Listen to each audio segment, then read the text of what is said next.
اسلام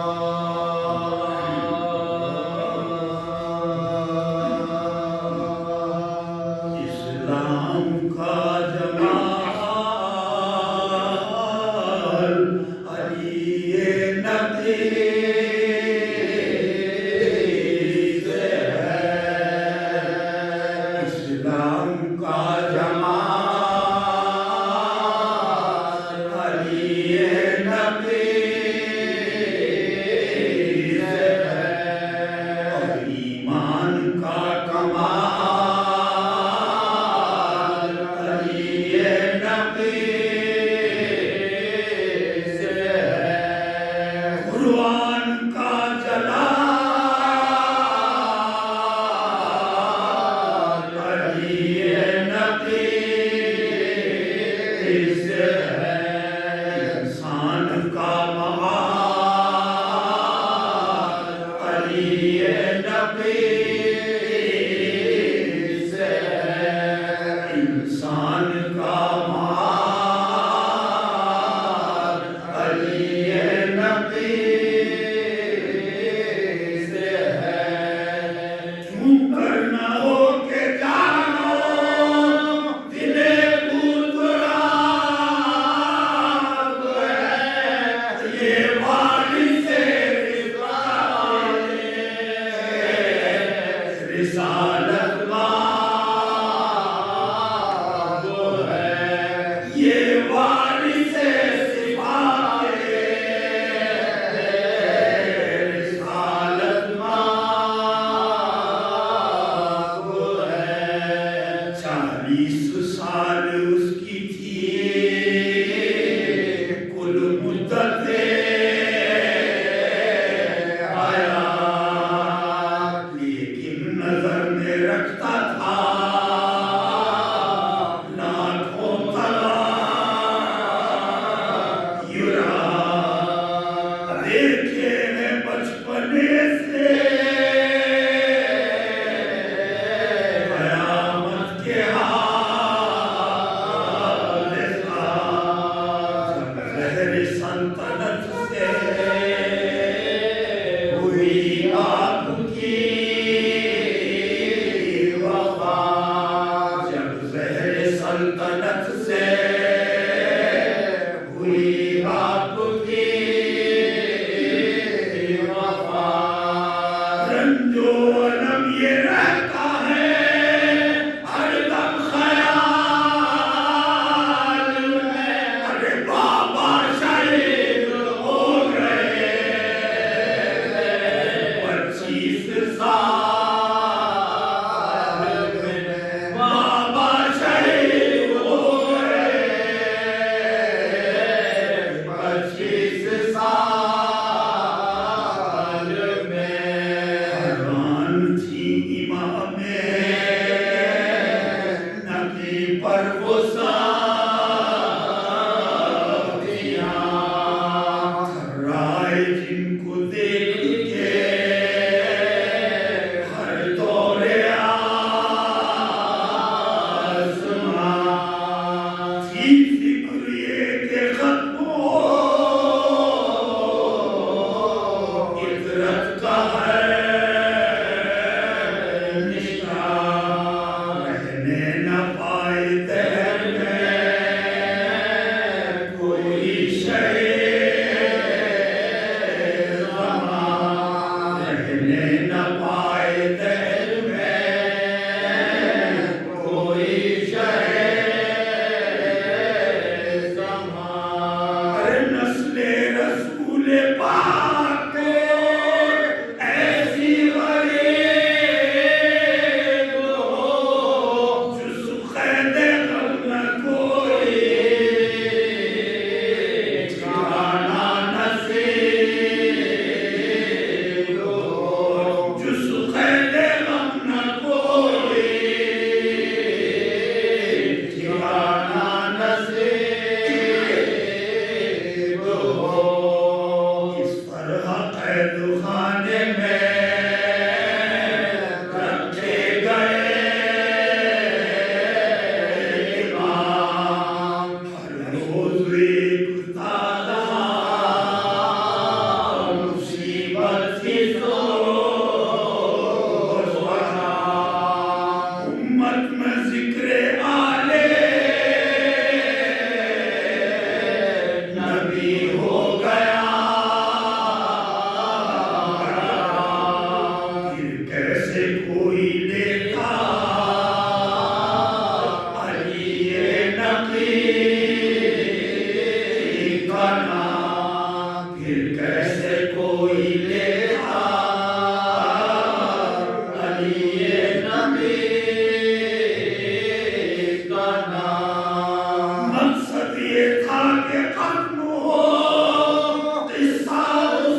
لا حول ولا قوة إلا بالله العلي العظيم. أعوذ بالله من الشيطان الرجيم. بسم الله الرحمن الرحيم. الحمد لله الذي هدانا لهذا وما كنا لنهتدي لولا أن هدانا الله. لقد جاءت رسل ربنا بالحق. الصلاة والسلام على أشرف الأنبياء والمرسلين مولانا ومولى الثقلين جد الحسن والحسين أبي القاسم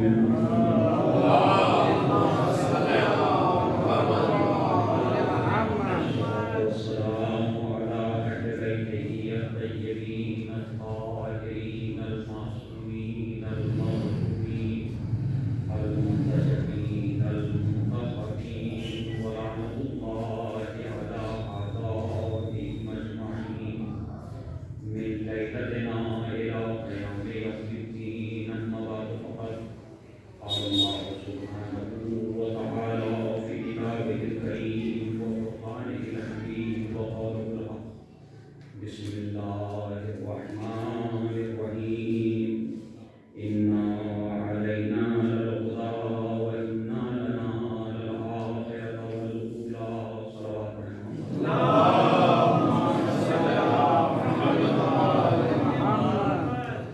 گرامی، آج 2 رجب المرجب گزر چکی ہے اور شب 3 ہے، اور ماہ رجب المرجب میں بہت سی مناسبات ہیں.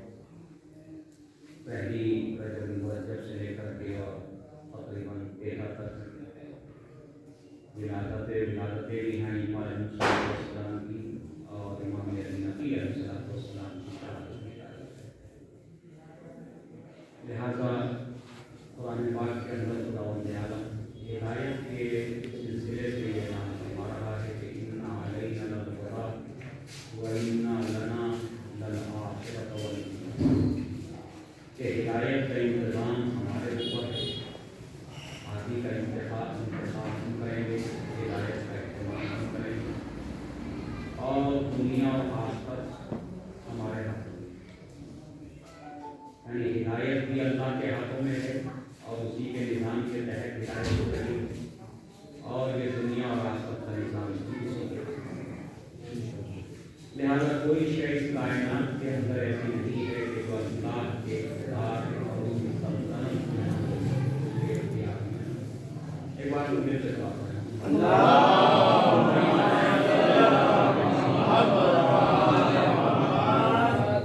صلوات پڑھ کر کے قریب آ جائیں.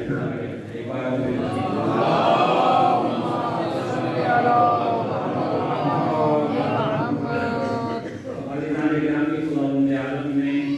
جہاں سے بشریت کو شروع کیا اور کاروان انسانی کی ابتدا ہوئی، وہاں سب سے پہلے ہدایت کا انتظام کیا. ہدایت پانے والوں کو بعد میں بھیجا، آدمی کو پہلے سمجھ دیا.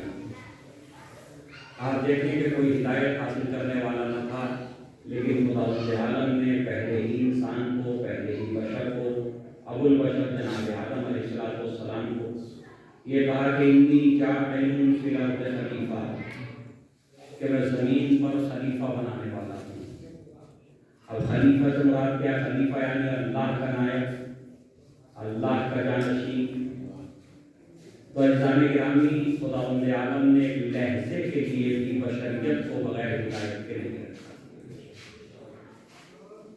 ہو سکتا تھا کہ پہلے ہدایت حاصل کرنے والوں کو بھیج دیتا اور بعد میں ہادی کا انتظام کرتا، لیکن ایسا نہیں کیا، اس لیے کہ اگر ہدایت حاصل کرنے والے پہلے آ جاتے اور ہادی بعد میں آتا تو ان کی زندگی کا کوئی ایک لمحہ بھی اگر بغیر ہدایت پہ گزر جاتا جو گمراہی میں گزرتا تو پھر انہیں یہ حق تھا اپنے معبود کی بارگاہ میں احتجاج کرنے کا کہ میرے معبود ہمارے لیے کوئی ہادی نہیں تھا، کوئی نمونہ عمل نہیں تھا۔ اس لیے خداوند عالم نے یہ اہتمام فرمایا کہ پہلے ہادی بعد میں ہدایت حاصل کرنے والے۔ تو جب یہ نظام اسلام ہے کہ ہادی کا ہونا ضروری ہے، اور اگر ہدایت حاصل کرنے والے ہوں اور ہادی نہ ہو تو اس کا مطلب یہ ہے کہ مصلحت خداوندی اور نظام خداوندی میں خلل واقع ہو جائے گا۔ اسی لیے ہمارا عقیدہ یہ ہے کہ کوئی ایک لحظہ بھی اس کائنات کا بشریت کے لیے، انسانیت کے لیے ایسا نہیں ہے کہ جس میں ہادی نہ رہا ہو۔ یہ ہمارا عقیدہ ہے، جبکہ ہمارے بھائیوں کا عقیدہ یعنی اہل سنت بھائیوں کا عقیدہ یہ ہے کہ ضروری نہیں ہے کہ ہر دور میں کوئی معصوم ہادی ہو۔ اسی لیے ان کے یہاں عصمت کا تصور صرف اور صرف حضور پاک حضرت محمد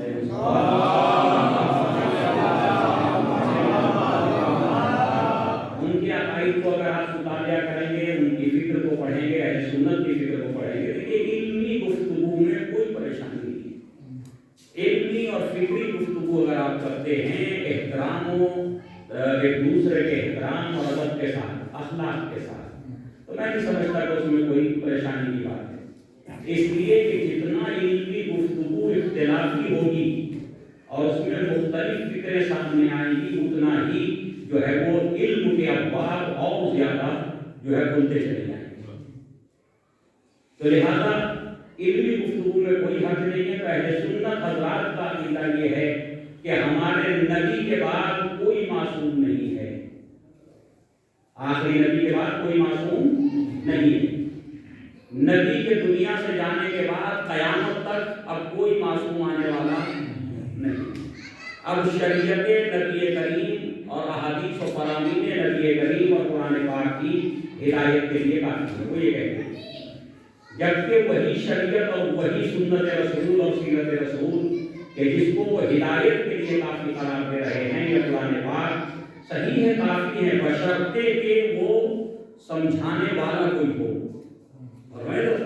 اس لیے کہ ایسا نہیں کہ قرآن کوئی ناقص ہے، نہیں، قرآن دینی معاملات میں مکمل ہے، کوئی پریشانی کی بات نہیں، سنت رسول مکمل ہے، لیکن یہ کہ اس سنت کے اندر جو اضافے کر دیے گئے، جو تبدیلیاں کر دی گئی، جو تحریف کر دی گئی، قرآن کو جو ہے مفسرین نے آیتوں کے مطابق کو مفاہیم کو چینج کر دیا، تو کیسے پتہ چلے کہ قرآن کیا چاہتا ہے؟ ہر فرقے کے علماء اپنی مصلحت کے تحت قرآن کی تفسیر بھی کر رہے ہیں، قرآن کے ترجمے کر رہے ہیں۔ یعنی اگر امت مسلمہ میں آپ مختلف فرقوں میں مختلف علماء کے ترجموں کو اٹھا کر کے دیکھیں تو ہر ایک ترجمے میں فرق نظر آئے۔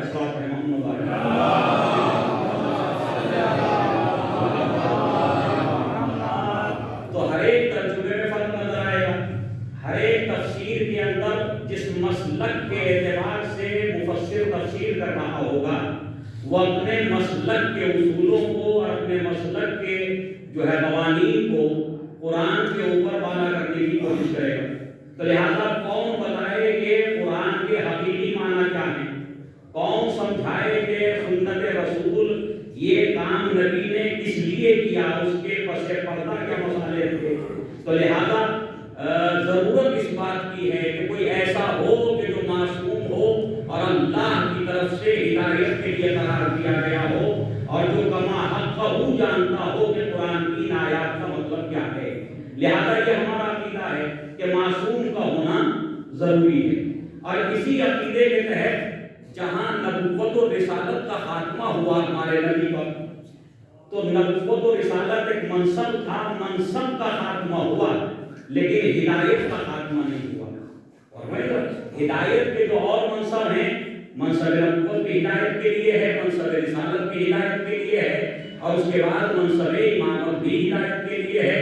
تو رسالت و نبوت کا ضرور خاتمہ ہوا ہے، اس منصب کا خاتمہ ہوا ہے، لیکن ہدایت کا خاتمہ نہیں ہوا، بلکہ منصب نبوت و رسالت کو تبدیل کر کے امامت سے تعبیر کیا گیا، کیونکہ اب اللہ کے پیغامات میں کوئی پیغام ایسا نہ تھا کہ جو شروع زمین پہ بھیجا جاتا، بلکہ اب انہی پیغامات کو کہ جو قلب رسول پہ نازل ہو چکے تھے، اسی وحی کو، اسی شریعت کو، اسی دین کو باقی رکھنا تھا، اور کسی رسول کی ضرورت نہ تھی، بلکہ اب ایسے افراد کی ضرورت تھی جو سنت رسول کو بھی باقی رکھیں، شریعت کو بھی باقی رکھیں، دین الہی کو بھی باقی رکھیں، اور قرآن کے حقائق کو بھی باقی رکھیں۔ صلی اللہ علیہ وسلم۔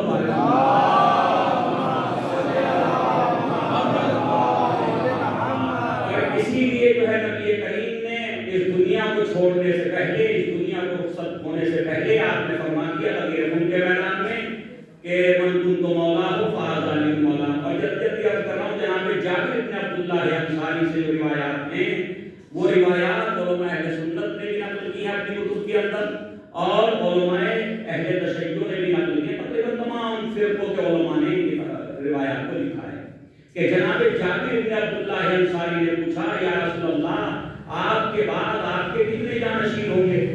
اچھا تعداد کے حوالے سے اگر گفتگو کی جائے تو صحیح بخاری میں بھی موجود ہیں روایات، صحیح مسلم میں بھی موجود ہیں روایات، صحاح ستہ میں موجود ہیں، اہل سنت کی معتبر اور صحیح کتابوں کے اندر موجود ہیں کہ نبی کریم نے فرمایا کہ خلفائی اثنا عشر، کہ میرے 12 خلیفہ ہوں گے۔ کہیں روایت آئی کہ جی اثنا عشر امیرن، کہ 12 امیر ہوں گے، صحیح نا؟ لیکن عزیزان کرام یہ 12 کا عدد کچھ ایسا تھا جو نبی کریم نے فرما دیا تھا، محدثین نے اسے لکھ تو دیا، لیکن کسی بھی محدث اور راوی کے ذریعے اس حدیث کی تطبیق نہ ہو سکی، ورنہ تطبیق نہ کر سکے علماء، کیونکہ جب بھی یہ 12 کا لفظ آیا اور ایک طرف خلفاء کی تعداد آئی، تو یہ 12 کا لفظ جو ہے اس عدد کے اوپر منطبق نہیں ہو پایا۔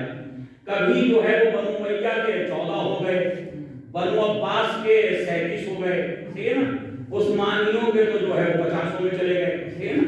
ایسے ہی جو ہے وہ آپ کے مغلیہ خاندان، اور اب تک خلافت ختم نہیں ہوئی، اہل سنت بھائیوں کے یہاں بھی خلافت ختم نہیں ہوئی، جب جس کا دل چاہے جہاں سے کھڑا ہو، صحیح نا، وہاں اعلان کر دے کہ میں خلیفہ ہوں۔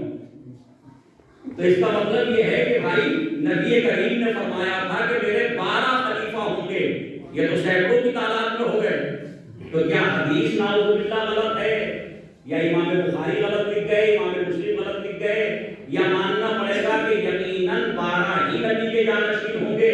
تو کوئی سلسلہ ایسا نہیں ہے کہ جس میں 12 ہوں اور 12 کے 12 ایسے ہوں کہ جسے پوری امت مانتی ہو، سوائے ایک سلسلے کے جو حضرت علی سے شروع ہوتا ہے اور امام حسن امام حسین سے گزرتا ہوا امام مہدی اجل اللہ تعالیٰ،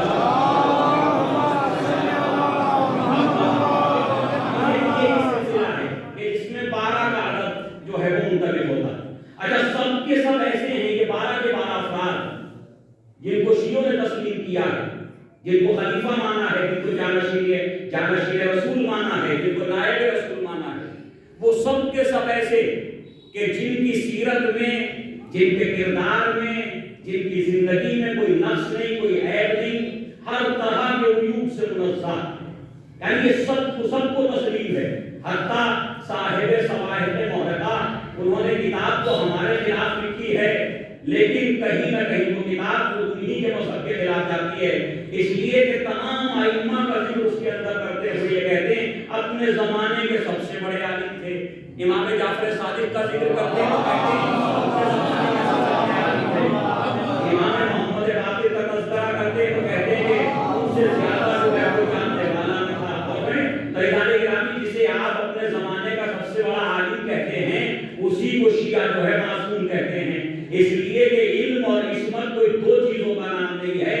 عصمت کے لیے ضروری ہے کہ علم خوب رکھتا ہو، تبھی وہ معصوم ہوگا۔ صلی اللہ علیہ وسلم۔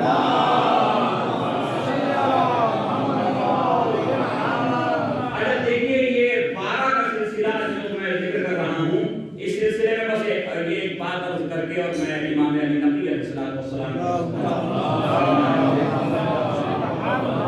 جو 12 کا سلسلہ ہے، اس میں ایک کتاب ہے علامہ وحید الزمان صاحب، وحید الزمان خان، یہ جو ہے انہوں نے تقریباً 6 صحیح کتابوں میں سے 5 کی شرح لکھی ہے، ترجمہ کیا اور 5 کی شرح لکھی۔ بخاری کی بھی شرح کی ہے، مسلم کی بھی ہے، سنن ابن ابی داؤد، سنن ابن ماجہ، سنن نسائی، ان سب کی شرح لکھی انہوں نے۔ لیکن جب بھی یہ 12 خلفاء والی حدیث آئی ہے جس میں عدد کا بیان ہے، وہ بڑے جو ہے وہ متذبذب نظر آتے ہیں، بڑے مشکوک نظر آتے ہیں۔ کبھی جو ہے وہ کسی خلیفہ کو نکال دیتے ہیں لسٹ سے، کہتے ہیں کہ اس کا کردار صحیح نہیں تھا، یہ شراب خور تھا، یہ فاسق تھا، یہ فاجر تھا، اسے نکال دو، لہٰذا اسے نکال کے 12 پورے کر دو۔ کبھی جو ہے کسی خلیفہ کو داخل کرتے ہیں کہ ان کو داخل کر کے یہ 12 کا عدد ہو جائے گا، اور ہر کتاب میں اپنا نظریہ بدلتے جاتے ہیں۔ جب جہاں کیونکہ ساری کتابوں کا حدیث ہے یہ، تو جب بھی جس کتاب کی شرح لکھ رہے ہیں تو نظریہ چینج ہوتا جاتا ہے۔ پھر آخر میں جب کوئی ان سے کوئی نتیجہ نہ مل سکا اس روایت کے لیے اور تطبیق نہ ہو سکی، تو آخر میں انہوں نے کتاب لکھی المہدی، صحیح نا، جو حدیث سے متعلق ہے۔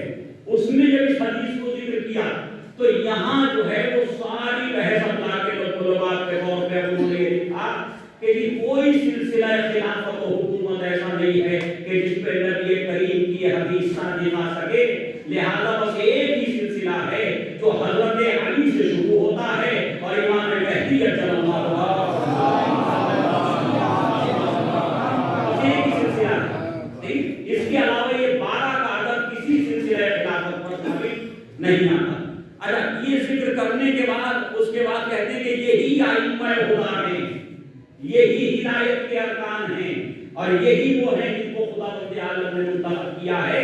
اور دعا فرماتے ہیں اس حدیث کے آخر میں شرح لکھنے کے بعد، کہتے میرے معبود واحشرنا معہم، تو ہمیں بھی ان کے ساتھ شمار کرنا۔ اور یہ دعا فرمائیں، اس کا مطلب یہ ہے کہ ایک ہی سلسلہ خلافت ہے کہ جن کے ساتھ ہر مسلمان آخرت میں محشور ہونا چاہتا ہے۔ سیاسی حکومت تو بہت ہو سکتے ہیں، لیکن دینی خلفاء صرف اور صرف یہی ہیں کہ جو حضرت علی سے شروع ہوتا ہے سلسلہ امام مہدی اجل اللہ تعالیٰ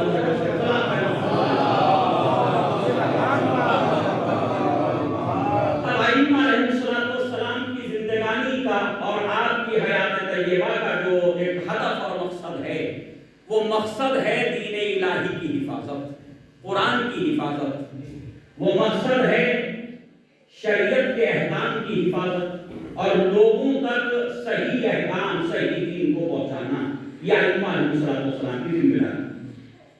اس سلسلے میں آپ یہ دیکھیے کہ تنوع الادوار وحدت الہدف ایک کتاب لکھی سید محمد باقر صدر رضوان اللہ علیہ، انہوں نے کتاب لکھی کہ تنوع الادوار و وحدت الہدف، کہ ادوار زمانے تو مختلف ہیں ائمہ علیہ السلام کی زندگی کے لیے، لیکن مختلف زمانوں میں اور مختلف حالات میں سب کا ہدف ایک ہے، سب کا ہدف ایک ہے، اور وہ ہدف ہے انسانیت کی ہدایت اور دین الہی کی حفاظت۔ اب وہ جس طرح جس زمانے میں ہو سکتی تھی اس زمانے میں اس امام نے اس انداز میں خدمت خلق کی اور ساتھ میں دین الہی کی حفاظت کی۔ صلح کے ذریعے اگر ممکن تھی تو صلح کر دے گی، قیام کر کے جنگ کر کے تلوار اٹھا کے قربانیاں دے کے ممکن تھی تو قربانیاں دے کر کے حفاظت کی۔ اگر مناجاتیں اور دعائیں کر کے ممکن ہو سکتی تھی تو مناجات اور دعاؤں کا طریقہ لیا۔ اگر مدرسہ قائم کر کے ممکن تھی تو امام محمد باقر علیہ السلام نے سب سے پہلا مدرسہ قائم کیا، اور جو مدرسہ بعد میں امام صادق علیہ السلام کے سامنے آیا، اور امام کے شاگردوں کی تعداد تقریباً 4000 تک پہنچ گئی، اور 4000 تک پہنچ گئی۔ اس کے بعد امام موسیٰ کاظم علیہ السلام، اس کے بعد امام رضا علیہ السلام، مامون کے دربار میں سینکڑوں مناظرات ہیں کہ جو دین اور قرآن اور سیرت رسول سنت رسول کے متعلق جو ہیں امام رضا علیہ السلام کے ساتھ بہت سے حکماء اور بہت سے علماء کے ساتھ ہوئے، وہ آپ کے سامنے ہیں۔ اور پھر امام محمد تقی علیہ السلام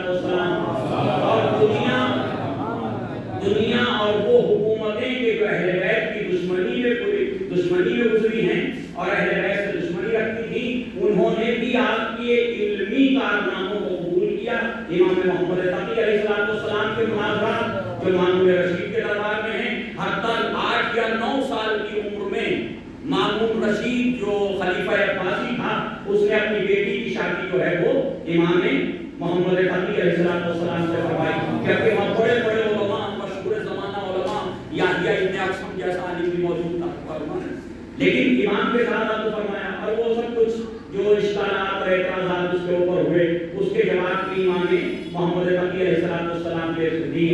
تو لیکن غور کیجیے، یہاں سے اصل میں مسئلہ یہ بھی آیا کہ امام محمد تقی علیہ السلام کے عقد میں جو ہے وہ صاحب رحمۃ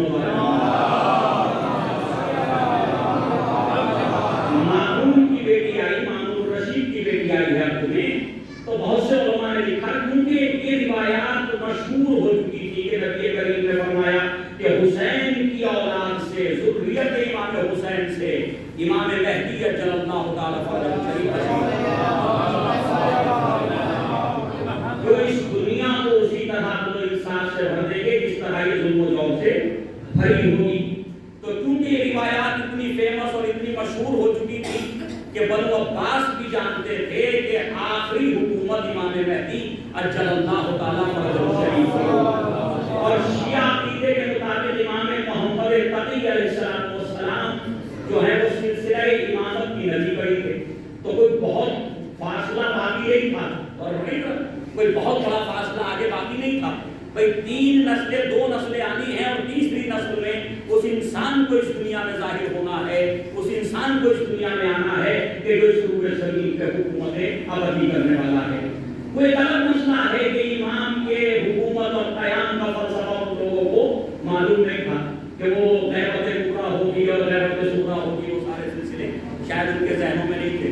اس لیے بنو عباس نے یہ کوشش کی کہ کیوں نہ اسی حکومت کو دوام ملے، اور امام مہدی عجل اللہ تعالی فرجہ شریف جب تشریف لائیں تو کہیں نہ کہیں ہماری قرابت سے تشریف لائیں. لہذا امام محمد تقی علیہ السلام سے اپنی بیٹی کا عقد فرما دیا. لیکن طول تاریخ میں جب کسی کے دل میں یہ خواہش پیدا ہوئی، اور جب کسی کے دل میں یہ خواہش پیدا ہوئی کہ ذریت رسول اور نسل رسول ہمارے ذریعے آگے بڑھے، وہاں خداوند عالم نے ان عورتوں کو جو ہے وہ بے اولاد رکھا کہ جن عورتوں کے دل میں نسل رسول کو آگے بڑھانے کی خواہش تھا. صلاۃ محمد علیہ محمد. اس سے زیادہ تفصیل میں کچھ نہیں کہوں گا، ٹھیک نا، کہ جہاں جہاں کچھ لوگوں کے دل میں یہ خواہشات پیدا ہوئی کہ ذریت رسول، نسل رسول ہم سے تعلق رکھے، ہماری نسبت سے دنیا میں آئے، صحیح ہے، تو وہاں بے اولاد کر دیا. اور وہاں اولاد عطا نہیں کی. صحیح ہے کہ جو تم کرنا چاہتے ہو کر لو. اور شاید یہ بھی فضیلت ہے جناب زہرا سلام اللہ علیہا کہ کیونکہ نسل رسول کی خاتم زہرا تھی. انا اعطیناک الکوثر فصل لربک وانحر انا شانئک هو الابتر. لہذا فاطمہ زہرا سلام اللہ علیہا کو ذریعہ بقائے نسل رسول قرار دیا تھا. اس لیے نسل رسول کی ذمہ دار قیامت تک کے لیے جناب زہرا سلام اللہ علیہا نے. تو لہذا مامون کی بیٹی کو بھی کوئی اولاد نہیں ہوئی، بلکہ آپ کی ایک زوجہ تھی جو مغرب یعنی افریقہ سے تھی، نارتھ افریقہ سے، جن کا نام تھا سمانہ، جن کا نام ہے سمانہ. محمد تقی علیہ السلام کی وجہ سمانہ خاتون. ان کے شکم مبارک سے رہنے والی افریقہ کی ہیں، ذرا سوچیے، رہنے والی افریقہ کی ہیں. اس لیے کبھی بھی نسل اور رنگ، صحیح ہے، ان چیزوں کی طرف توجہ کرنے کی ضرورت نہیں ہے. ان چیزوں پہ توجہ کرنے، خاندان، نسل، ذریت، یہ دیکھنے سے پہلے یہ دیکھیے کہ وہ صاحب دین ہے یا نہیں ہے، وہ صاحب کردار ہے یا نہیں ہے، وہ صاحب خلق ہے یا نہیں ہے. اور عزیزان گرامی، کہاں سے ہیں؟ افریقہ سے تعلق رکھتی ہیں، عرب تو نہیں ہے، لیکن ایک عرب کے خداوند عالم نے کسی عرب کو نہیں چنا اپنے معصوم کے لیے جسے ظرف قرار دے. ٹھیک ہے نا، جس کے شکم میں اس کا ایک نمائندہ ہے، اسے عربوں سے نہیں چنا بلکہ افریقہ سے منتخب کر دیا. اور یہی دلیل ہے اسلام کے عالمی ہونے کی، کہ اسلام کسی خاندان کا دین نہیں ہے، کسی قوم کا دین نہیں ہے، کسی جو ہے منطقے کا اور کسی ایریے کا دین نہیں ہے، بلکہ یہ دین عالمی ہے. جہاں جہاں افراد صالح افراد ملتے چلے جاتے ہیں، اسلام نے اپنے دامن میں قبول کرتا چلا جاتا ہے. اور جہاں جہاں خاندان چاہے نبی کا ہو، شجرہ نسب نبی کا ہو، چاہے وہ ہاشمی ہی کیوں نہ ہو، اگر اس کا اعمال اور اس کا عقیدہ صحیح نہیں ہوتا تو خدا رب عالم تبت یدا ابی لہب وتب کہتا ہے.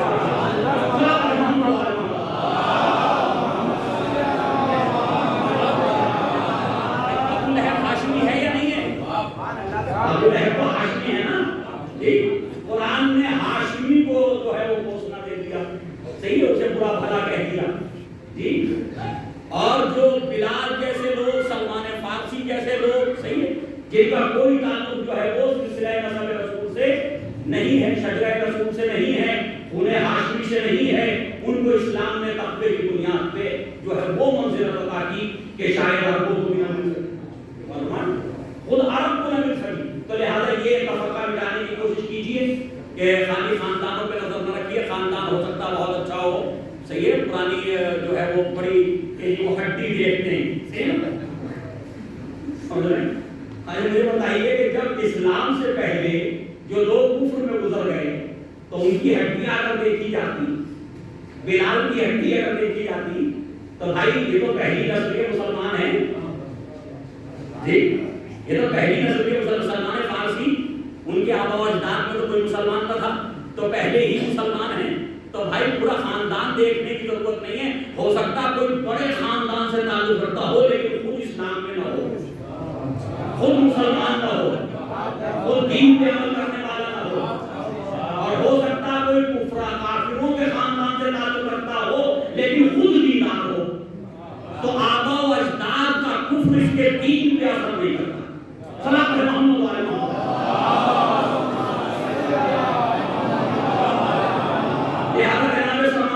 جس کے لیے خود امام علی نبی علیہ السلام فرماتے ہیں کہ میری ماں ہمارے حق کو کما حق کو پہچانتی تھی، معرفت کرتی تھی. اب یہ حق کوئی اولاد کا حق نہیں، ہر ماں جانتی اولاد کے حق، ٹھیک ہے، اولاد کا حق نہیں، حق امامت. فرمان کہ میری ماں حق امامت، جو ہمارا حق ہے امامت، امام ہونے کی حیثیت سے، نمائندہ خدا بندے عالم ہونے کی حیثیت سے، اس حیثیت سے میرے حق کو، ہمارے حق کو پہچانتی. تو اس کا مطلب یہ ہے کہ افریقہ میں رہ کے بھی اگر کوئی صاحب دین ہو جائے تو اس کے دل میں معرفت معصومہ اتر سکتی ہے. اور اگر ہمارے اپنے گھروں میں رہ کے بھی کوئی دین سے دور ہو جائے تو وہ دین کے ہر مسئلے میں شک کرتا ہوا نظر آتا. جس کا مطلب یہ ہے کہ ہمیں ضرورت اس بات کی ہے کہ ہم معرفت حاصل کریں، یہ نہ دیکھیں کہ ہم کن لوگوں میں سے. صلاۃ محمد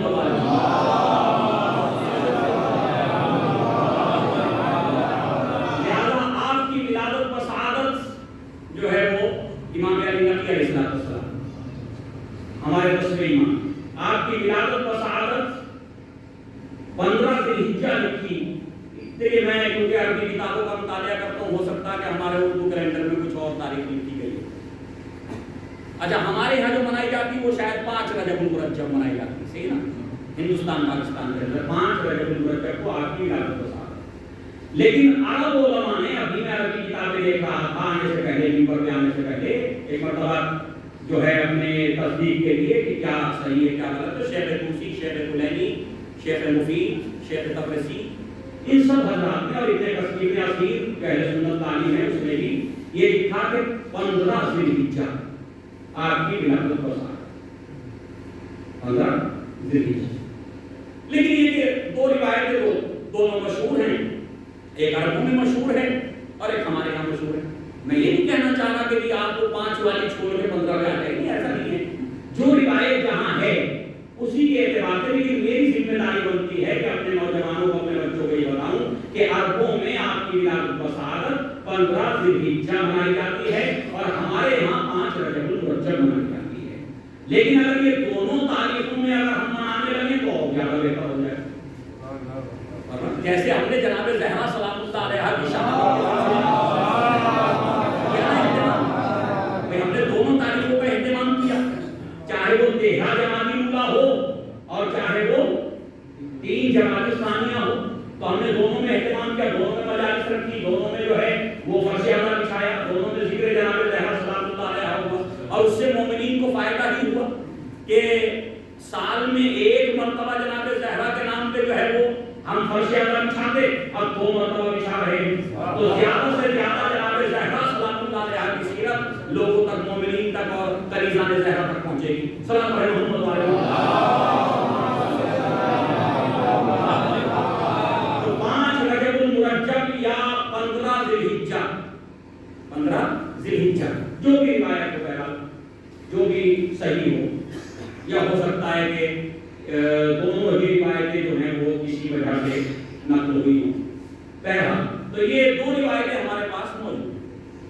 212 ہجری، ابھی میں بیٹھا ہوا پڑھ رہا تھا تو ناظر بھائی بھی دیکھ رہے تھے نیٹ پہ کچھ، تو انہوں نے کہا مولانا اس میں 214 ہجری لکھا ہوا. دیکھیے یہ ہے، یہ سب چیزیں اختلافی ہیں، ایک اچھی چیز ہے.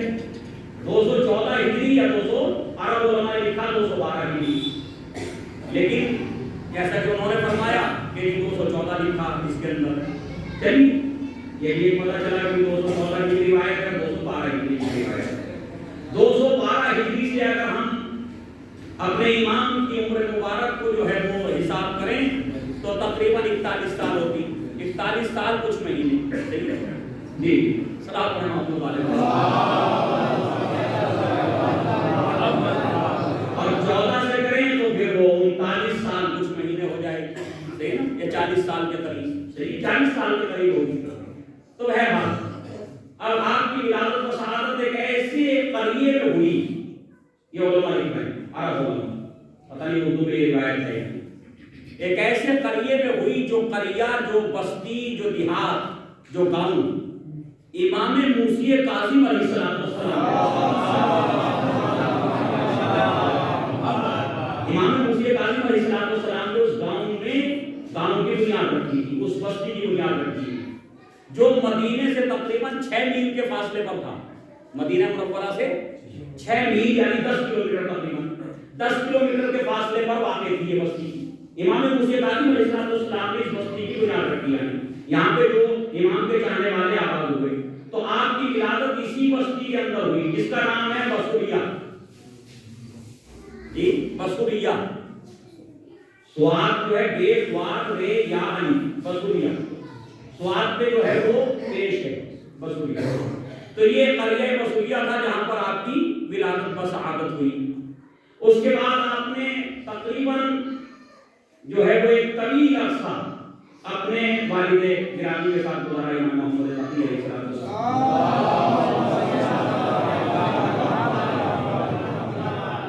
اور جس وقت امام محمد تقی علیہ السلام کی شہادت واقع ہوئی اس کے بعد 34 سال آپ کی امامت ظاہر کا وقت ہے. کتنا؟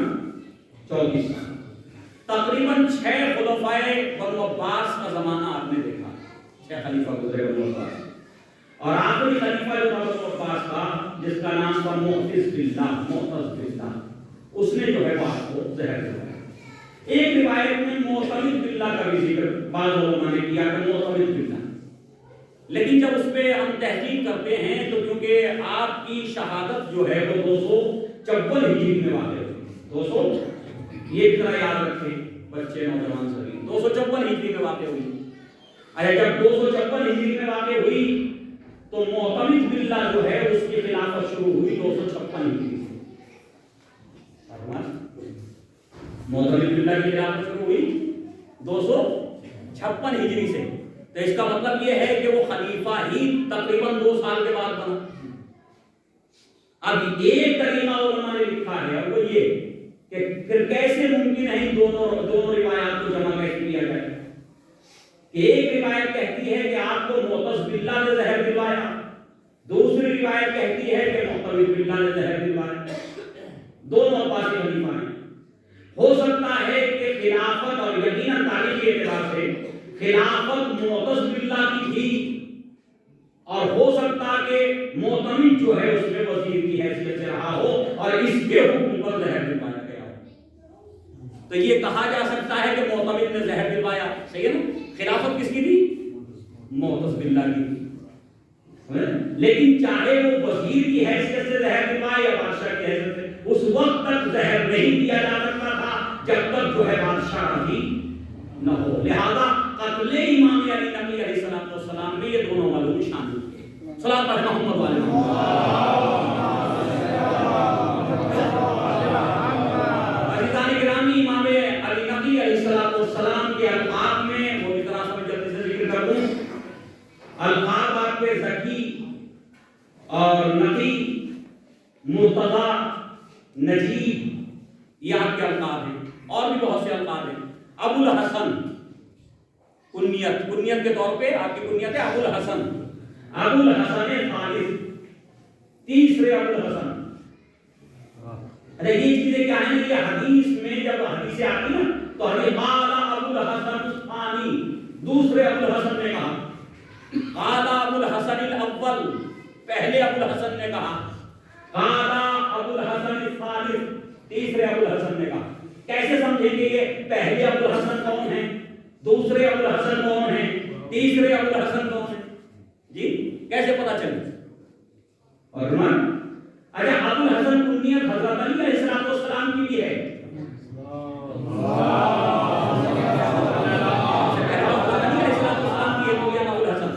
لیکن جب حدیثوں کی کتابوں میں آپ کو ابو الحسن ملے گا تو اس سے مراد حضرت علی علیہ السلام نہیں ہے. اگر حضرت علی سے کوئی حدیث ہوگی تو نام لکھا جائے گا قال امام علی علیہ السلام یا قال امیر المومنین. امیر المومنین ایسا لقب ہے حضرت علی علیہ السلام جو کسی اور امام کے لیے بھی نہیں استعمال کر سکتے، اور دوسرے امام کے لیے استعمال باقی القاب کر سکتے ہیں. لیکن یہ امیر المومنین کا جو لقب ہے یہ مخصوص ہے ذات گرامی حضرت علی علیہ السلام. تو لفظ امیر المومنین آئے گا تو وہاں سمجھ میں آتا حضرت علی سے روایت ہے، یا آپ کا نام آئے گا تو سمجھ میں آتا حضرت علی سے روایت ہے. لیکن اگر آیا ابی الحسن ان ابی الحسن سے روایت ہے تو یا تو بریکٹ میں لکھا ہوگا اول، پہلے ابو الحسن. وہ کون ہے؟ کس کی کنیت ہے؟ امام موسی کاظم علیہ السلام کی کنیت ہے ابو الحسن. یعنی حدیث کی کتابوں میں، روایات کی کتابوں میں سب سے پہلے ابو الحسن ہے کون؟ امام موسی کاظم علیہ السلام. دوسرے ابو الحسن ثانی کون ہیں؟ امام علی رضا علیہ السلام. ہمارے آخری امام. یہ میں اس لیے عرض کر رہا ہوں کہ اب یہ کتابوں کے ترجمے ہو کر کے آ رہے ہیں، ہمارے نوجوان پڑھتے ہیں تو سمجھ میں نہیں آتا کہ کون سے معصوم سے روایت ہے. صحیح نا؟ بس وہاں اتنا لکھا ان ابی الحسن، ابو الحسن سے روایت ہے. امام ابو الحسن نے فرمایا. یہ ابو الحسن کون ہے؟ اگر اس میں پہلے ہیں تو امام موسی کاظم. اگر ابو الحسن ثانی لکھا ہے تو امام علی رضا علیہ السلام. ابو الحسن اخیر یا ابو الحسن ثالث، اس کے بعد کوئی اور ابو الحسن نہیں آئی ہمارے السلام میں. تین ہی ابو الحسن ہیں کنیت کے اعتبار سے. تو لہذا ابو الحسن ثالث یعنی امام علی نبی علیہ السلام. صلاۃ علی محمد.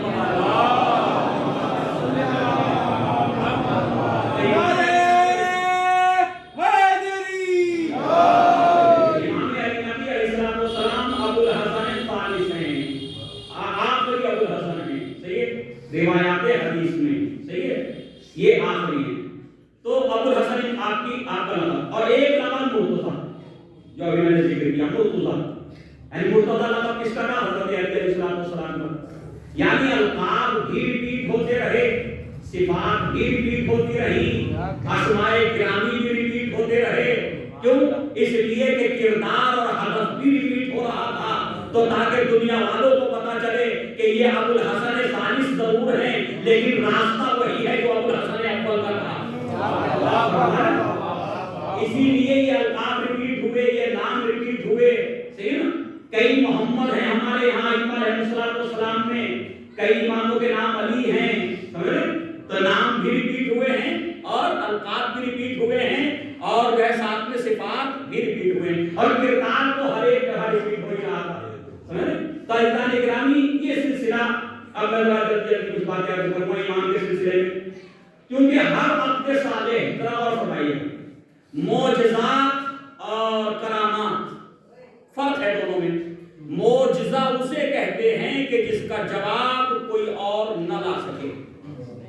معجزہ یہ میں اس لیے عرض کر رہا ہوں کہ میرا مقصد اس وقت کوئی فن خطابت کی بحث کرنا نہیں، صرف اپنے بچوں کو سمجھانا ہے کہ ان دونوں چیزوں کا فرق سمجھ میں آئے کہ جی معجزہ کہتے کسے. معجزہ اسے کہتے ہیں کہ جس سے دوسرے لوگ عاجز ہو جائیں،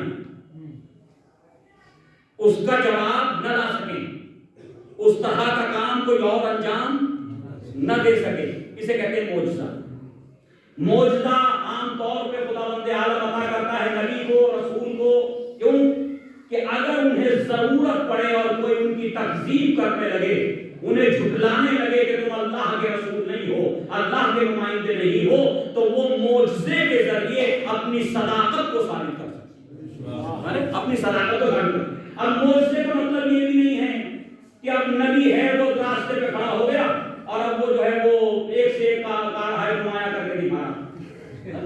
یہ معجزے کا مطلب نہیں ہے. بات سمجھیے، معجزہ وہیں پیش کیا جاتا ہے کہ جہاں طلب ہو، بغیر طلب کے نہیں ہے، کوئی کھیل نہیں ہے کہ جب چاہا اللہ کی کائنات کو جب چاہا استعمال کر دیا، پہاڑ کو اشارہ کر دیا، لوگ بیٹھے ہوئے پہاڑ کو اشارہ کر دیا، جب سب ڈر کے بھاگیں گے.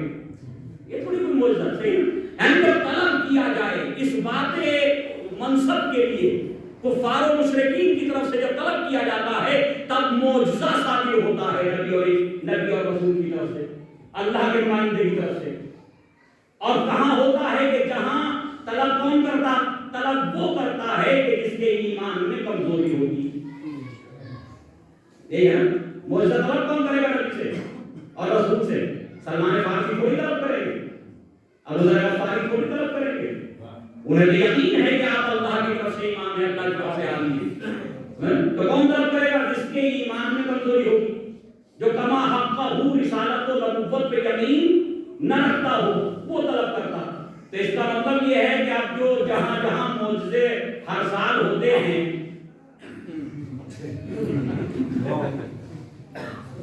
بڑا گریز ہے یہ صرف فلاں جگہ معجزہ ہو گیا.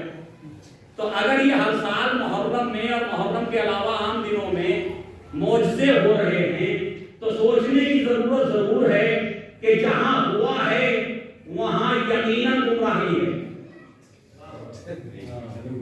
جی، وہاں کوئی شک ہے جی، ورنہ معجزہ دکھانے کی ضرورت کیا ہے؟ اب رہ گئی کرامت. کرامت بھی بغیر ہدف اور بغیر مقصد کے نہیں ہوتی. اچھا کرامت میں جو ہے وہ صالح بندے بھی شامل ہیں. کرامت صالح بندوں سے بھی ہو جاتی ہے، نیک بندوں سے بھی کرامت ظاہر ہو جاتی ہے. کیوں؟ اس لیے کہ حدیث قدسی میں خداوند عالم یہ ارشاد فرماتا ہے، نبی کریم نے فرمایا کہ خدا یہ ارشاد فرماتا ہے کہ تم اپنے کانوں کو میرے کلام سے مخصوص کر لو، تم اپنی زبان کو میرے کلام سے اور میری گفتگو سے مخصوص کر لو، تو تم بولو گے تم اپنی زبان سے، لیکن وہ تمہاری زبان سے نکلے گا جو میں چاہوں گا. تم سنو گے اپنے کانوں سے لیکن وہی سنو گے جو میں چاہوں گا. تو عزیزان گرامی اب یہ کرامت مومنین سے بھی ظاہر ہوتی، صالح بندوں سے بھی ظاہر ہوتی، نیک اور متقی افراد سے بھی ظاہر ہوتی، علماء کرام سے بھی جو ہے وہ ظاہر ہو سکتی ہے. لیکن ائمہ معصومین علیہ السلام سے جو کرامات اور معجزات ظاہر ہوئے ہیں وہ ایک لاتعداد ہیں. ہر امام کے معجزات پہ پوری کتاب آپ کو مل جائے گی. اور بالخصوص علامہ بہانی نے جو کتاب لکھی ہے جس کا نام ہی رکھا ہے مدینۃ المعاجز، معجزے کی جمع ہے معاجز. معجزہ یعنی ایک، معاجز یعنی بہت سے معجزے، صحیح نا؟ تو اس کا نام رکھا مدینۃ المعاجز، یعنی جس میں ائمہ علیہ السلام کے معجزوں کا ذکر کیا، یعنی معجزوں کا شہر اس کتاب کا نام رکھا. تو اس میں سارے ائمہ علیہ السلام کے معجزے ہیں. انہی معجزوں میں سے امام علی نقی علیہ السلام تقریباً علماء نے جو ہے وہ 100 کرامتیں امام علی نقی علیہ السلام کی نقل فرمائی اپنی کتابوں میں. اور یہ نقل کرنے والے خالی شیعہ نہیں ہیں، شیعہ علماء نہیں ہیں، حتی علماء اہل سنت میں بھی. خطیب بغدادی کو دیکھ لیجئے، شبلنجی کو دیکھ لیجئے، اس کے علاوہ ابن اثیر کو دیکھ لیجئے، ابن کثیر کو دیکھ لیجئے، ان سب نے امام علی نقی علیہ السلام کی کرامات اور آپ کے معجزات کا ذکر کیا. تو عزیزان گرامی، اگر یہ افراد اور یہ حضرات، یہ ذوات گرامی اگر یہ صاحبان معجزات تھے تو پھر ہر انسان کو سوچنے کی ضرورت ہے کہ جو صاحب معجزہ ہو، صاحب کرامت ہو، یقیناً وہ اللہ کا خاص بندہ. لیکن لکھا سب نے ہے، اس کے باوجود بھی منصب امامت کو تسلیم کوئی نہیں کرتا. السلام علیکم و رحمۃ اللہ. تو امام علی نقی علیہ السلام کی کرامات بہت ہیں، 100 کا تقریباً ذکر ہے کتابوں کے اندر. ان میں سے کچھ میں آپ کے سامنے عرض کر رہا ہوں. امام علی نقی علیہ السلام اہل بیت اور ائمہ خدا میں پہلی ذات گرامی ہے، پہلی امام ہے جن کو متوکل عباسی نے عداوت اور دشمنی اہل بیت کی بنیاد پر مدینہ منورہ چھوڑنے پر مجبور کیا اور سامرہ بلایا. بغداد، پہلے بغداد میں رکھا، بغداد کے بعد سامرہ. یہ سامرہ اس زمانے میں متوکل، معتمد اور معتز باللہ کے زمانے میں یہ سامرہ کیپٹل تھا بنو عباس کا. اور یہ فوجی چھاؤنی تھا، بغداد کیپٹل تھا اور یہ بنا ہوا تھا 200-250 کلومیٹر کے فاصلے پر. تو اس کو جو ہے اس نے فوجی چھاؤنی بنایا تھا. لیکن بہت ہی خوبصورت ایریا تھا اس زمانے کا یہ سامرہ. اس کا اصل نام تھا سرمنرا. سرمنرا خوش ہو گیا جس نے دیکھا. تو یہ ایک سرسبز و شاداب ایریا کا نام، تو اس کا نام تھا سرمنرا. خوش ہو گیا جس نے اس جگہ کو دیکھا. تو سب سے پہلے امام علی نقی علیہ السلام کو متوکل نے مجبور کیا سامرہ آنے پر، ورنہ جو ہے وہ اس طرح سے کسی امام کو زبردستی نہیں بلایا گیا. اور بہت سے امام رضا علیہ السلام کو جب طلب کیا گیا تھا ایران کے اندر، مامون رشید نے بلایا تھا، لیکن وہ ولایت کے عہدے کے لیے بلایا تھا. لیکن یہاں پریشانی یہ تھی کہ متوکل کو خطرہ تھا کہ اہل بیت کے چاہنے والے، ائمہ کے چاہنے والے ایک اچھی خاصی تعداد میں ہو چکے ہیں.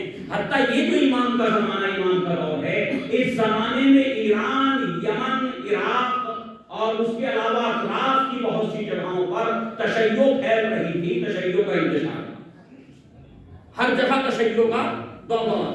اس لیے انہیں خطرہ تھا کہ کہیں ایسا نہ ہو کہ مدینے میں رہ کر کے امام کے قریب لوگ آئیں اور امام کوئی جو ہے وہ فوج اکٹھی کرنے یا کسی طرح کا لشکر تیار کر لے یا اپنے حق کے لیے کھڑے ہو جائیں. یہ سب جانتے تھے کہ یہ حق ہمارا نہیں ہے، یہ اہل بیت علیہ السلام کا ہے. لہذا اس خطرے کے تحت اس نے خط لکھا، فرزند رسول آپ سامرہ تشریف لے آئیے. اور وہ یہ چاہتا تھا کہ یہ میری نظارت، میری آنکھوں کے سامنے رہیں، میری حکومت کے سامنے رہیں، تاکہ کسی طرح کی حکومت کے خلاف کوئی ایکٹیویٹی نہ کرے. اس کا جو مقصد تھا وہ یہ تھا. لہذا امام کو طلب کیا اور امام کو بلانے کے لیے ہرثمہ، یحییٰ ابن ہرثمہ کی قیادت میں 300 افراد بھیجے، تاکہ مدینے والوں کو یہ ظاہر نہ ہو کہ جبراً امام کو میں بلا رہا ہوں، بلکہ تم جاؤ استقبال کرتے ہوئے ادب و احترام کے ساتھ، پوری تعظیم کے ساتھ امام کو سامرہ لے کر کے آؤ. لہذا 300 افراد یحییٰ ابن ہرثمہ کی قیادت میں نکلے. جب یہ مدینے کے لیے چلے یحییٰ ابن ہرثمہ کی قیادت میں، تو یحییٰ ابن ہرثمہ خود اہل حدیث سے تعلق رکھتا تھا. اہل حدیث جو فرقہ تھا یہ اس زمانے میں وجود میں آ چکا تھا، اور اس کو جو ہے وہ حشویہ کا نام دیا گیا تھا. بعد میں اہل حدیث کہلاتا، پہلے یہ حشویہ کہلاتے تھے. صلاۃ محمد حشویہ کا نام دیا گیا تھا. بعد میں یہ اہل حدیث، یہی لوگ، یہی فرقہ اہل حدیث کہلاتا. یحییٰ ابن ہرثمہ قائد کے طور پر تھا اور کچھ فوجی، 300 فوجی آئے تھے. تو یحییٰ ابن ہرثمہ کہتا کہ میں نے وہ کرامات امام علی نقی علیہ السلام کی ذات گرامی میں دیکھی کہ جو میں نے اپنے زمانے میں کسی میں نہیں دیکھی. جبکہ وہ امام کا معتقد نہیں تھا، امام کے چاہنے والا نہیں تھا، محبان اہل بیت میں سے نہیں تھا، امام سے کوئی تعلق یحییٰ ابن ہرثمہ کا نہیں تھا. لیکن آج وہی یحییٰ ابن ہرثمہ ابن عائین کے نام سے بعض علماء کہتے ہیں انہی کی قبر ہے وہ جو امام رضا علیہ السلام کے قریب نیشہ میں ملا یا جی ایک بات سماعت محمد ابھی جو قبر ہے ایران کے اندر وہ اسی راوی کی ہے، اسی راوی کی ہے، انہی کو وہ جو ہے وہ کہا گیا حرسمہ ابن عیون، صحیح ہے؟ تو ہے یحییٰ ابن حرسمہ جو ہے اسے بھیجا، تو 300 آدمیوں کو لے کے جب مدینے پہنچا تو راستے میں جو گفتگو ہوئی 10 دن کا سفر تھا بغداد سے مدینے کا، عراق سے مدینے کا، جیسا کہ روایت میں ہے۔ اب مجھے نہیں معلوم کہ واقعی کتنے دن کا، لیکن 10 دن لکھا کہ 10 دن کا سفر تھا تقریباً۔ تو 10 دن کے سفر کو طے کرتے ہوئے گفتگو تو ہوگی، کہیں جمع ہوں گے، دسترخوان پہ بیٹھیں گے، کہیں آرام کریں گے، یہ سب کچھ ہوگا۔ ان میں ایک خارجی بھی تھا، اس 300 آدمیوں میں ایک خارجی، وہ خود ہی لکھ رہے ہیں، وہ خود ہی انہی کی روایت ہے یہ یحییٰ ابن حرسمہ کی، کہ ہمارے ساتھ ایک خوارج میں سے بھی تھا اور ہمارے ساتھ ایک شیعوں میں سے بھی تھا جو مائل تھا اہل بیت علیہ السلام کی طرف، کہ روز گفتگو ہو رہی تھی اور گفتگو شیعہ بھی کرنا ہوتی تھی کہ تاکہ وقت گزر جائے، تو گفتگو ہو رہی تھی، مناظرہ ہوا کرتا تھا اس خارجی اور امام کے چاہنے والے شیعہ کے درمیان۔ ارے یہ مناظرے ہمیشہ شیعوں کے ساتھ ہوئے، کیونکہ شیعوں کے عقیدے مسلمانوں کی سمجھ میں نہیں آئے کہ یہ معصوم کیسے ہیں، یا آپ کے امام کیا فرما رہے ہیں، یہ نبی نے یہ کیسے کہا، یہ سب جو ہے وہ ان کی سمجھ میں آج تک یہ سلسلہ نہیں آیا۔ تو وہ کہتا کہ جو قاتل تھا وہ شیعہ تھا، جو کتابت کا کام کرتا تھا، منشی تھا دربار میں، وہ شیعہ تھا، اور وہ بھی ہمارے ساتھ تھا، ایک خارجی ہمارے ساتھ تھا۔ خارجی مناظرہ کرتا تھا اس شیعہ کے ساتھ کہ تمہارے صاحب، تمہارے مولا حضرت علی نے یہ فرمایا تو اس سے مراد کیا ہے، تمہارے فلاں امام نے یہ فرمایا تو اس سے مراد کیا ہے۔ تو ایک روز اس نے یہ جملہ کہا کہ تمہارے صاحب حضرت علی علیہ السلام یہ فرماتے ہیں کہ ہر جگہ قبر ہوگی اور ہر بقعہ ارض، ہر بقعہ ارض جو ہے وہ یا تو قبر ہوگی یا قبر میں بدل جائے۔ تو کہتا کہ یہ مناظرہ میں بھی سن رہا تھا، تو کہا کہ کیا یہ صحیح ہے، آپ کے مولا نے فرمایا، حضرت علی نے فرمایا؟ تو اس نے کہا، چاہنے والے نے، ہاں میرے مولا نے فرمایا۔ تو کہا کہ یہ جو صحرا ہے جہاں ہم قیام کیے ہوئے ہیں، جہاں خیمے لگے ہوئے ہیں، اس صحرا میں دور دور تک کوئی آبادی نہیں ہے، یہ جنگل ہے، ریگستان ہے، تو یہاں کون دفن ہوگا، کون کرے گا یہاں کون دفن ہوگا؟ اور بھائی پھر کم سے کم ایک صاحب عقل کو اتنا ہی سوچنا چاہیے، آج صحرا ہے، ہو سکتا ہے کہ آنے والے زمانے میں یہ آبادی میں تبدیل ہو جائے۔ سلام علیہ محمد علیہ محمد۔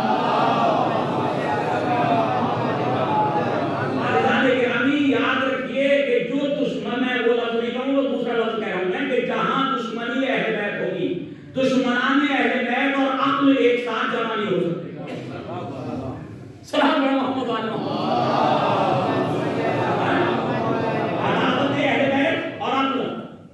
جمع، جہاں عداوت ہوگی وہاں عقل نہیں ہوگی، جہاں عقل ہوگی وہاں عداوت نہیں ہوگی۔ سلام علیہ محمد علیہ محمد۔ عزیزان گرامی، جب یہ کہا کہ ہاں میرے مولا نے فرمایا، تو اس نے مذہبہ کیا، اس نے جو ہے تمسخر کیا، سب ہنسنے لگے، وہ تھوڑا شرمندہ ہو گیا، چاہنے والا شرمندہ ہو، کوئی بات نہیں، بات ختم ہو گئی۔ جب مدینے پہنچے تو امام علی نقی علیہ السلام کی خدمت میں سلام عرض کرنے کے بعد امام نے پوچھا، راستے میں کیا کیا ہوا ہمیں بتاؤ، تو ہمارے چاہنے والے ہو، راستے میں کیا کیا ہوا؟ تو ایک مرتبہ امام تو جانتے تھے کہ اس طرح کے مراحل سے گزرا ہے یہ شخص چاہنے والا، تو کہا مولا ایسا بھی وقت آیا کہ آپ کے جد حضرت علی علیہ السلام کے فرمان پر یہ لوگ تمسخر کر رہے تھے، مذاق اڑا رہے تھے۔ کہا وہ کیا؟ کہا آپ کے جد نے فرمایا کہ ہر جگہ قبریں ہوں گی اور ہر بقعہ ارض جو ہے قبر میں تبدیل ہو جائے گا۔ تو کہا اچھا کہ ہاں۔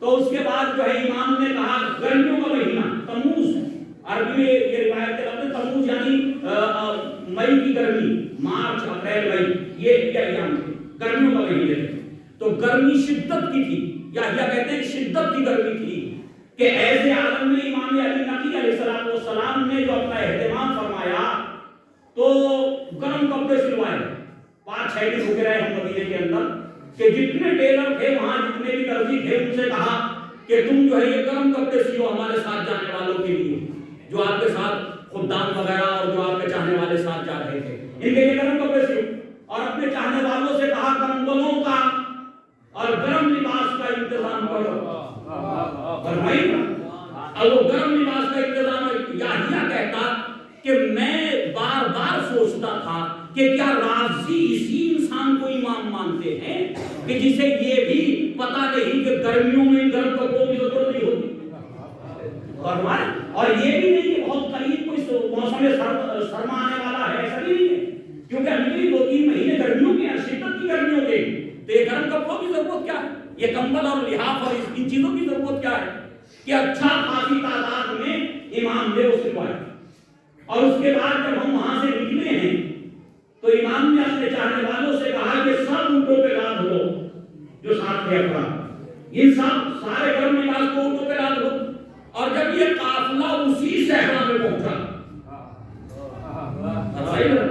جب یہ قافلہ اسی صحرا میں پہنچا اور ہم نے اسی جنگل میں اسی جگہ پہ قیام کیا جہاں یہ گفتگو ہوئی تھی تو اچانک سے بادل آنے لگے اچانک سے بادل آنے لگے بادل آئے اور بہت تیز بارش ہوئی اور اس بارش کی وجہ سے اتنی سردی بڑھ گئی کہ لوگ جو ہے وہ کانپنے لگے اور کسی پہ کوئی گرم کپڑا موجود نہیں تھا امام نے اپنے چاہنے والوں کو سب کو گرم کپڑے جو وہاں سے لے کر کے آئے تو گرم کپڑے دی کہ لوگ اس کے ذریعے تم اپنی حفاظت کرو اور یحییٰ کہتا کہ 80 آدمی اس سردی سے اتنی سردی میں چینج ہو گیا موسم کہ 80 آدمی اسی صحرا میں دنیا سے چلے گئے 80 افراد دنیا سے چلے گئے کہ امام میرے قریب آئے پھر دوبارہ موسم صحیح ہو گیا ایک رات گزرنے کے بعد امام میرے قریب آئے آنے کے بعد کہا یحییٰ جاؤ اپنے چاہنے والوں کو جو باقی ہیں انہیں لے کر کے جاؤ اور ان سب کو اس صحرا میں دفن کر دو جو مر چکے ہیں ان سب کو اس صحرا میں دفن کر دو جو مر چکے ہیں وہ ایک مرتبہ جب دفن کر دو یحییٰ کہتا مجھے وہ ساری گفتگو جو شیعہ تھا اور ایک خارجی کے درمیان ہو رہی تھی اب یاد آ رہی تھی ایک مرتبہ وہ کاتب جو شیعہ کا آگے بڑھنے کے بعد کہا کہ میرے مولا نے خارجی صحیح فرمایا تھا کہ کوئی زمین کا حصہ ایسا نہیں ہوگا کہ یہاں قبریں موجود نہ ہوں تم یہ کہہ رہے تھے کون لوگ آ کر کے یہاں مریں گے کہا دیکھو ہم ہی میں سے اتنے لوگ یہاں پر گئے اور یہ قبرستان بن گیا صلاۃ محمد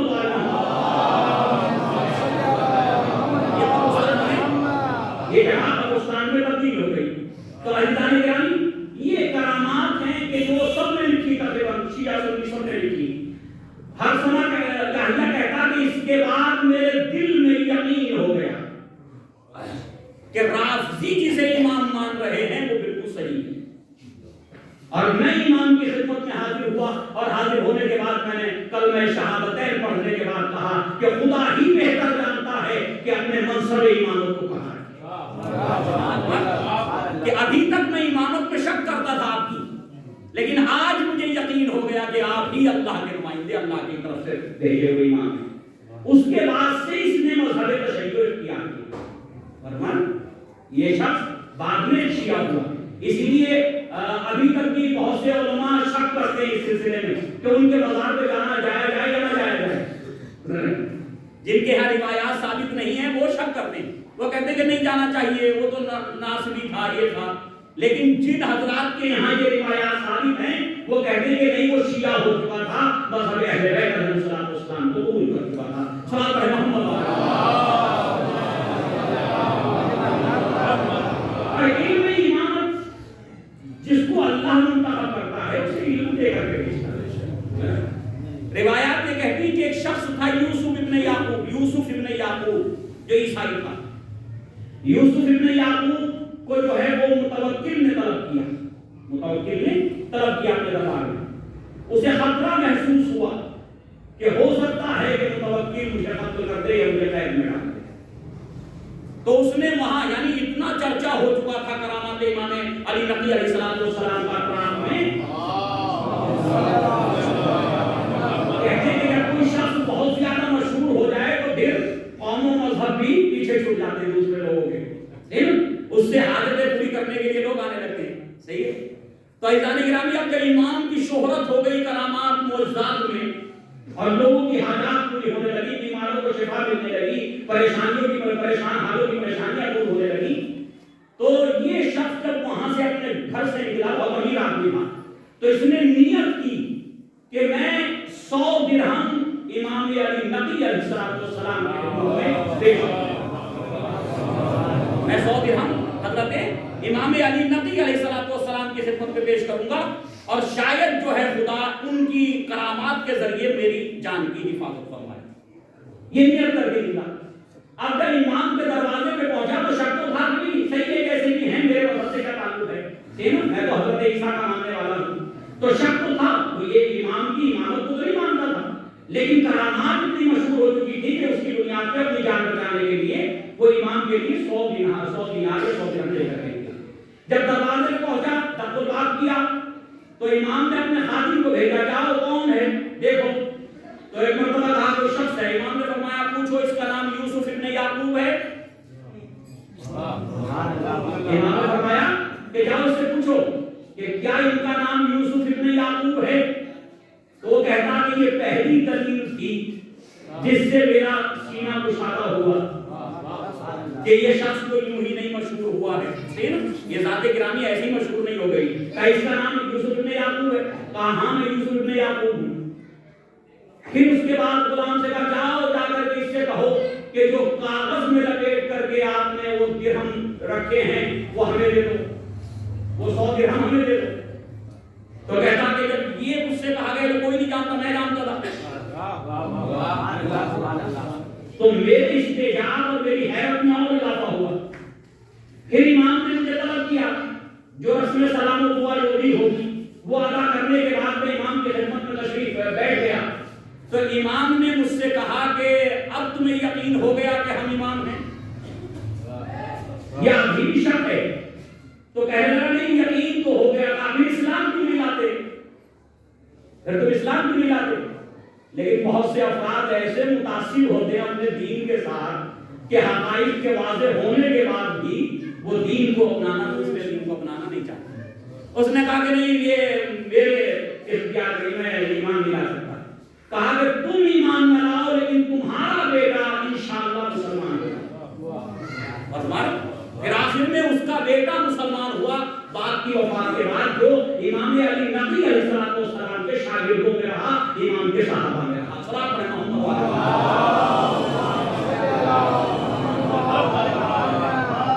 عزیزان گرامی, یہ امام علی نقی علیہ السلام کے معجزات و کرامات اور بہت سے معجزات و کرامات کا ذکر کیا علماء کرام نے. لیکن عزیزان گرامی جو مشہور واقعہ ہے وہ صاحب کے سامنے عرض کروں. ایک عورت نے دعویٰ کر دیا متوکل کے زمانے میں, بادشاہت متوکل کی تھی, خلافت متوکل کی تھی. اور آپ اندازہ کیجئے متوکل اہل بیت کے لیے کس طرح کی دشمنی رکھتا تھا. اگر آپ ابن اثیر اور ابن کثیر اور فلا ان سب کو پڑھیں نا اہل سنت علماء, انہوں نے بھی لکھا کہ 237 ہجری میں امام علی نقی علیہ السلام کے زمانے میں 237 میں امام زندہ تھے نا, 256 میں انتقال آپ کی شاگرد.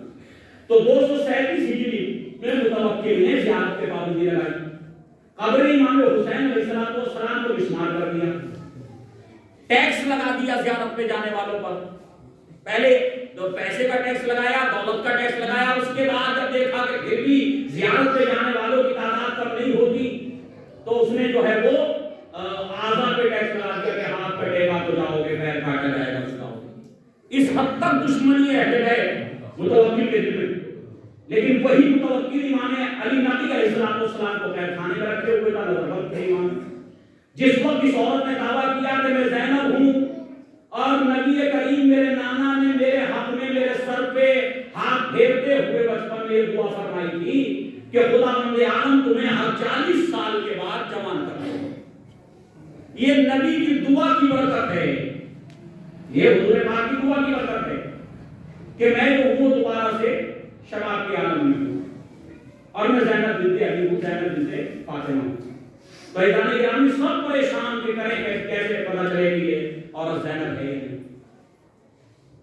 تو سارے جو بھی عباسی افراد تھے اور جو علوی افراد تھے جو اہل بیت علیہ السلام سے تعلق رکھتے انہیں بلایا گیا، علماء کو بلایا گیا، سب نے اپنی اپنی دلیلیں دی کہ ان کا انتقال جو ہے، ان کی وفات، ان کی شہادت کو فلاں وقت پہ ہو چکی ہے، اس پہ سب متفق ہیں، اس میں کوئی اختلاف نہیں ہے۔ لیکن اس نے کہا کہ اس کے علاوہ کوئی دلیل ہے کسی کے پاس؟ میں کیونکہ اس کی دلیل بھی موجود ہے، اس دلیل کے مقابلے میں کہ نبی نے دعا فرمائی تھی، تو آخر میں یہ طے پایا کہ ہمارے پاس تو کوئی دلیل ہے نہیں کہ ہم اس کے دعوے کو جھوٹا ثابت کر سکیں۔ کہا پھر کیا کریں؟ کہا کیوں نہ ابن الرضا کو بلایا جائے۔ اب یہ جملہ میں نے عمدن کہا، ابن الرضا، صحیح نا، یہ میں نے عمدن کہا اس لیے کہ علماء امام علی نقی علیہ السلام کو بھی ابن الرضا کہتے ہیں۔ کیوں؟ امام علی رضا کے ایک ہی بیٹے تھے، امام محمد تقی، اور محمد تقی کے بیٹے امام علی نقی، اور تو اس لیے اکثر علماء نے ابن الرضا ہی لکھا کہ کیوں نہ ابن الرضا کو بلایا جائے، لہذا حضرت امام علی نقی علیہ السلام کو قید خانے سے لایا گیا۔ جب آپ تشریف لائے تو کہا کہ مسئلہ یہ ہے کہ یہ عورت اس طرح کا دعویٰ کر رہی ہے، اے فرزند رسول آپ کے پاس کوئی دلیل ہے اس کے دعوے کو سچا یا جھوٹا ثابت کرنے کے لیے؟ امام نے فرمایا ہماری پھوپھی اماں کا انتقال فلا فلا وقت میں ان کی شہادت واقع ہو چکی ہے، وہ زندہ نہیں ہے۔ تو کہا کہ اس کا کیا کریں؟ یہ تو دعوے دار ہے۔ کہا اس کا حل میرے پاس ہے، کسی کے پاس ہو یا نہ ہو ہمارے پاس سب کی بات ہے۔ کہا وہ حل کیا ہے؟ کہ حل یہ ہے کہ جناب زہرا سلام اللہ علیہا کی جناب زہرا سلام اللہ علیہا کی جو ذریت پاک ہے، جو آپ کے شکم مبارک سے ہے، یا معصومین علیہ السلام، غور فرمائیے، میں آج کے سادات کی ذمہ داری لے رہا ہوں۔ کبھی کوئی جا کر کے زوم میں کود مرے سلام پہ محمد علی محمد،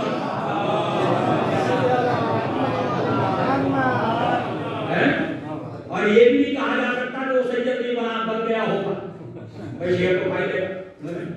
تو اذان گرامی کہا کہ جناب زہرا سلام اللہ علیہ کی نسل پر درندوں کے لیے نسل زہرا حرام، نسل زہرا حرام۔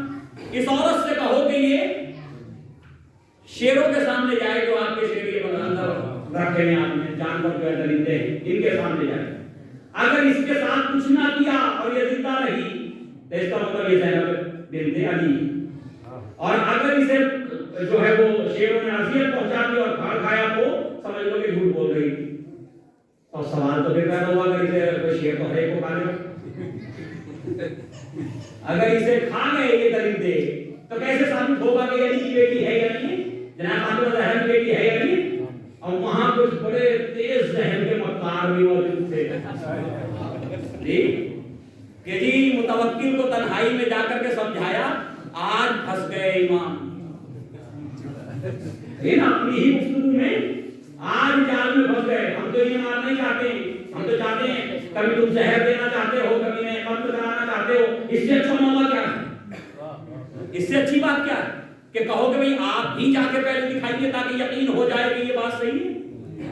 لہذا امام سے کہا گیا حضور پہلے آپ ہی تشریف لے جائیں، آپ ہی ابن الزہرا ہیں، آپ ہی جناب فاطمہ زہرا کے بیٹے ہیں، تو پہلے آپ تشریف لے جائیں۔ امام نے فرمایا میں حاضر ہوں۔ بھائی مطلب آپ جیسے ہی اس جگہ پہنچے جہاں شیروں کو رکھا گیا تھا، درندوں کو رکھا گیا تھا، دوڑے ہوئے درندے آئے اور آ کر کے آپ کے پیروں پہ گر گئے، آپ کے پیروں پہ گر گئے۔ امام نے ان درندوں کو ہاتھ پھیرا ان کے سروں پر اور انہیں پیار کیا، محبت کے ساتھ پیش آئے امام۔ اب اوپر سے جو ہے وہ متوکل اور ارکان حکومت سب دیکھ رہے تھے۔ میں ایک مرتبہ ایک شخص نے متوکل کے کان میں کہا کہ جلدی کرو امام علی نبی سے وہ باہر نکل جائیں ورنہ یہ بات کہیں مشہور نہ ہو جائے۔ سب سے بڑا خطرہ تو یہی تھا کہ ان کی کرامات، ان کے معجزات کہیں مشہور نہ ہو جائیں۔ تو اس کے بعد امام باہر آ گئے صحیح و سالم، تو امام نے فرمایا کہ اب تو یقین ہو گیا کہ نسل زہرا کا گوشت جو ہے وہ درندوں پہ حرام ہے، اب اس سے کہو کہ یہ جائے۔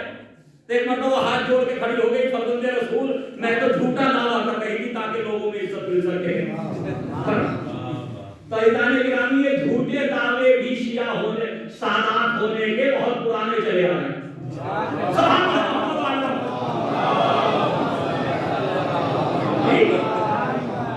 یعنی لوگوں نے امام معصوم کے زمانے میں جھوٹے دعوے شیعہ ہو سید ہونے کے کر دیے تھے. اور پھر امام کے زمانے اب تو امام غائب ہیں, اب تو چاہے لوگ کہتے ہیں سلام پر محمد والے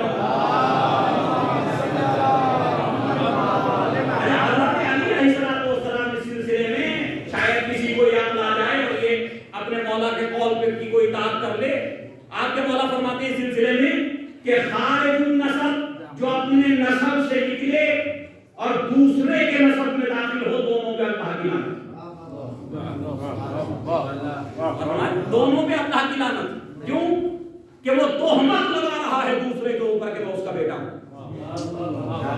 اور اگر یہ تہمت ائمہ معصومین پہ لگائی جائے تو عذاب کتنا بڑا ہوگا. بھائی ائمہ پہ تہمت لگائی جائے کہ زیدی نہ ہوتے ہوئے وہ کہے امام زین العابدین کی اولاد میں ہوں, اور میں امام صادق کی اولاد سے نہ ہوتے ہوئے کہے میں امام صادق کی اولاد میں ہوں, امام علی رضا کی اولاد میں نہ ہوتے ہوئے وہ رضوی لکھے, نقوی لکھے, تقوی لکھے. صحیح ہے نا. تو جب عام تہمت کیا اتنا بڑا گناہ ہے تو معصومین پہ تہمت لگانا کتنا بڑا گناہ ہے. صلاۃ پڑھیں محمد والے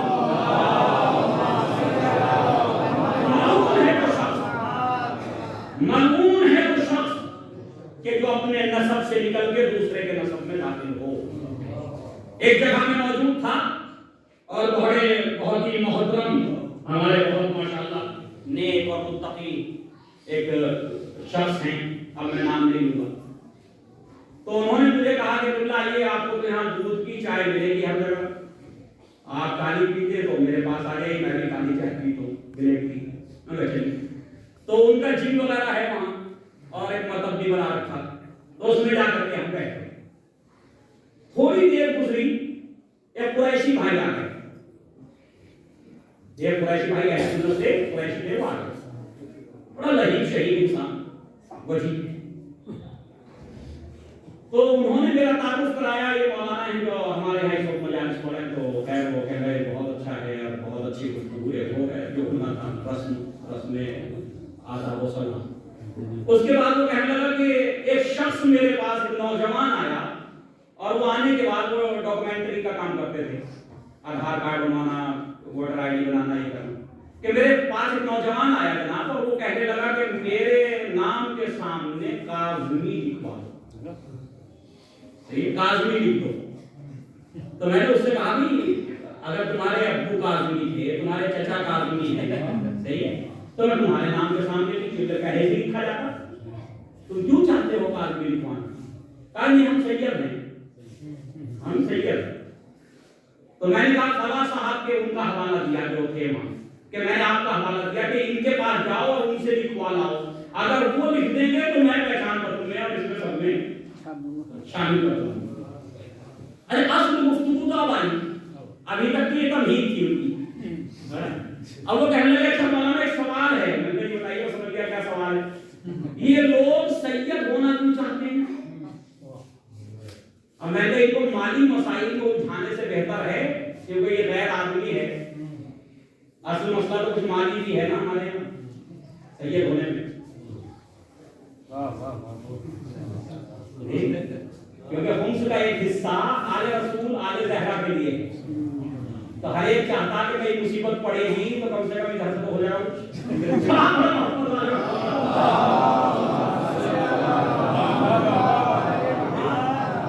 تو میں نے مالی گفتگو کی طرف لے جانا بہتر نہیں ہے, یہ ہمارے مذہب کا آدمی نہیں ہے, ہم سے تھوڑا قومی اعتبار سے الگ ہے اور یہ 10 جگہ جا کر کے بتائے. میں نے اس سے کہا کہ بھائی جو کچھ بھی ہو, لیکن ایک بات تو بالکل واضح ہے. وہ کیا؟ میں تو مجھے انصاف سے بتاؤ, اگر کسی کے آبا و اجداد میں کمالات ہوں, فضائل ہوں, تو وہ اپنے باکمال آبا و اجداد کو چھوڑ کے دوسرے کے آبا و اجداد کو اپنا بات کیوں بتائے؟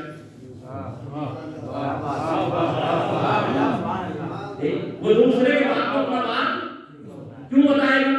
اس کا مطلب یہ ہے کہ جو ان کے آبا و اجداد میں فضیلتیں نہیں ہیں, انہیں نظر آ رہا ہے کہ وہ اہل بیت میں ہیں.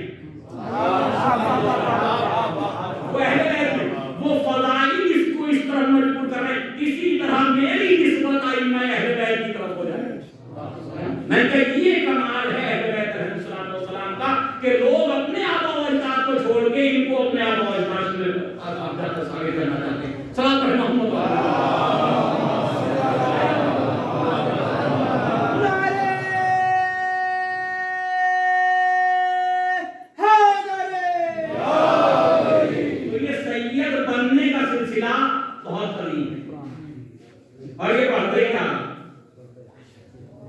جی، یہ سلسلہ بڑھتا ہی جا رہا ہے۔ تو عزیزان گرامی، جو جہاں ہے وہاں رہے۔ کیا سلمان فارسی سید ہیں؟ کیا جناب ابو ذر غفاری سادات سے ہیں؟ کیا جناب مرداد سادات سے ہیں؟ کیا حذیفہ سادات سے ہیں؟ کیا عمار یاسر سادات سے ہیں؟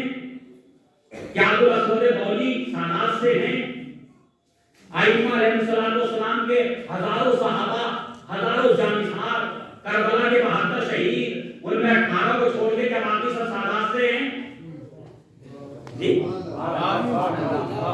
سمجھ میں آتا اگر مجبوری یوں ہوتی کہ سادات جنت میں جائیں گے، غیر سادات نہیں جائے گا۔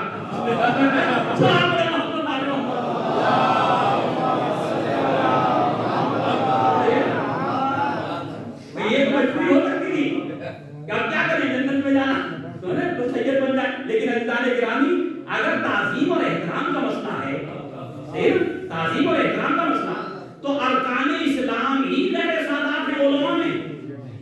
شیخ مفید، شیخ صدوق، شیخ تبرسی، جی یہ سب کون ہیں؟ شیخ ہیں، شیوخ ہیں، سادات سے نہیں ہیں۔ تو اپنے کردار کو ایسا بناؤ کہ سادات بھی تمہاری طرف آ جائے۔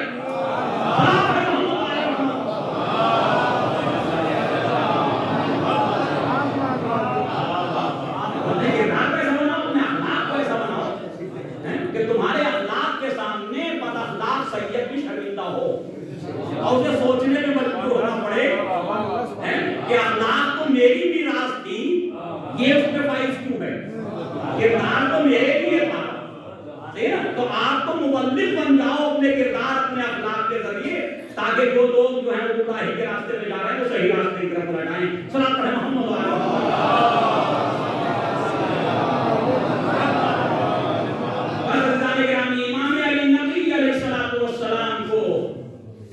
موتس باللہ نے زہر دیا، موتس باللہ نے آپ کو زہر دیا، اور آپ نے وہ زہریلا کھانا جو زہر اس میں ملایا گیا تھا وہ جب آپ نے کھایا تو اس کے بعد آپ کی حالت میں آپ کے بیٹے امام حسن عسکری علیہ السلام، تقریباً امام حسن عسکری علیہ السلام کی عمر مبارک اس وقت 22 سال تھی، یعنی عالم شباب میں امام جب زہر دے دیا گیا اور امام کی شہادت واقع ہو گئی تو امام کو امام کے اپنے گھر میں دفن کیا گیا۔ یہ جہاں پہ مزار ہے نا اس وقت امام حسن عسکری علیہ السلام کا، اور وہی جناب حکیمہ خاتون کی قبر ہے، وہی امام زمانہ صلی اللہ علیہ شریف کی والدہ جناب نرجس خاتون کی قبر ہے، اور وہی امام حسن عسکری علیہ السلام کی قبر ہے۔ تو یہ گھر تھا آپ کا، اور یہی وہ سردار ہے ملا ہوا بالکل وہی ہمسی بازار کے اندر ہی روضہ امام علی نبی علیہ السلام کے اندر ہی سردار، کہ جہاں امام زمانہ کی ولادت بساطت ہوئی اور جہاں سے آپ نے خیبر کیا وہی سردار۔ تو جب زہر دے دیا گیا تو امام حسن عسکری علیہ السلام موجود تھے۔ چاہنے والوں کا ایک مجمع تھا، جب میں رفیق چاہنے والوں نے اپنے امام کو جو ہے وہ غسل دیا، کفن پہنایا، بڑی شان و شوکت کے ساتھ امام کا جنازہ ہوتا۔ امام حسن عسکری علیہ السلام اپنے بابا کے جنازے کو کاندھا دیتے ہوئے لے کر کے آخری منزل تک، میں کہوں گا مولا جو سین آپ کا ہے نا آپ کے دنیا سے جاتے وقت 22 سال کی عمر مبارک ہے آپ کی، یہی سین میرے مولا سجاد یہی عمر مبارک کربلا میں امام سجاد علیہ السلام، مولا آپ نے اپنے بابا کو بڑے ادب و احترام کے ساتھ بڑی شان و شوکت کے ساتھ دفن کر دیا۔ کسی نے آپ کے ہاتھوں میں ہتھکڑیاں تو لڑا لی، کسی نے آپ کو بیڑیاں تو پہنائی، کسی نے گھر کی خواتین کے تماچے بنوائے،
کے لیے کون سا راستہ ہے؟ میں نے تجھے بچی نہ رکھا کہ کیا کرے گی؟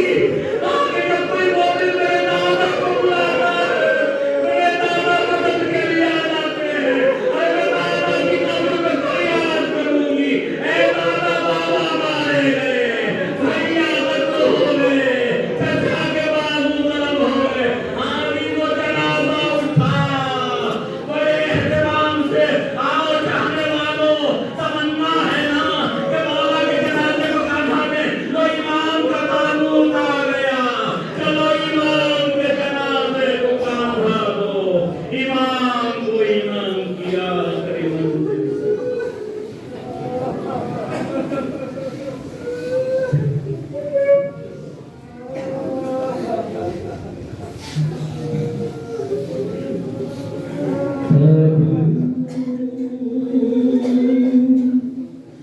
اٹھ رہا ہے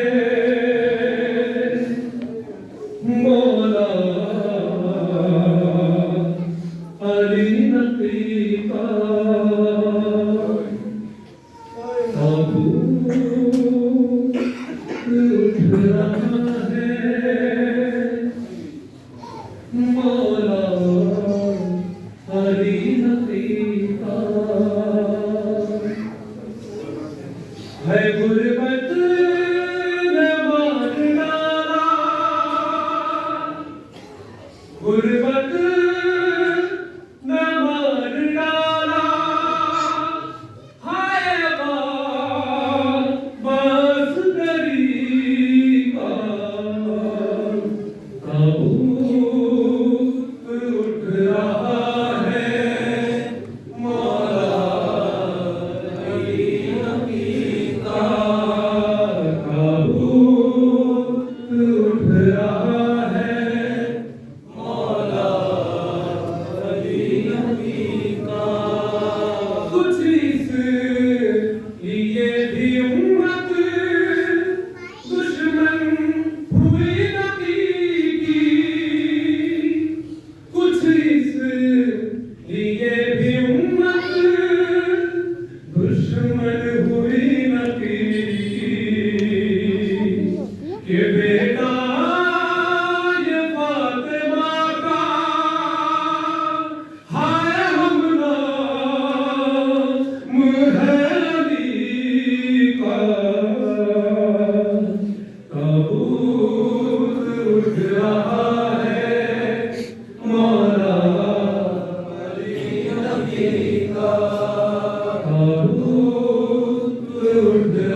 غربت